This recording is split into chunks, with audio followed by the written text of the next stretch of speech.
हे जे अनुभव मी सांगतेय, जे स्वामी भक्त आहेत त्यांनाच स्वामींची शक्ती कळू शकते। एक दिवशी ना असंच गुरुवार होता आणि संध्याकाळची एक आपली आरती स्वामींची आरती चालू होती। जे बाबा एक आले होते, जस्ट आरती चालू होती ते ऍक्टिवा वरती आले, पूर्ण व्हाईट सदरा घातलेला होता त्यांनी, रुद्राक्षाच्या माळा होत्या, आले आरतीसाठी थांबले आणि 2 मिनिटं आमचं सर्वांचं लक्ष बाबांकडे गेलं। तर स्वामींच्या चेहऱ्यावरती जे ॲग्रेशन असतं ना, जे तापट स्वभावाचे स्वामी आहेत, तसं चेहऱ्यावरती त्यांच्या सेम ॲग्रेशन होतं। आणि आरती झाल्यावरती त्यांनी एका खिशामध्ये हात टाकला आणि शंख काढला। तो शंख इतका जोराने त्यांनी फुकला होता।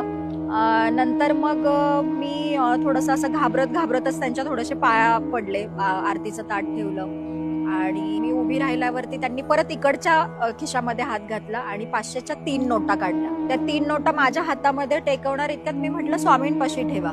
तर त्यांनी माझ्याकडे इतकं रागाने बघितलं, म्हणे धर, ह्या पालकांवरती ते खर्च करायचे म्हणे, ह्यांच्यासाठी गोड काहीतरी आणायचंय। मी त्यांना विचारलं सुद्धा होतं की बाबा तुम्ही कुठून आलात, म्हणजे तुमचं गाव काय, असं केलं त्यांनी, नाही सांगणार म्हणे मी। आणि नंतर मग मी विचारलं त्यांना, म्हटलं तुमचा काही कॉन्टॅक्ट नंबर वगैरे मिळेल का मला।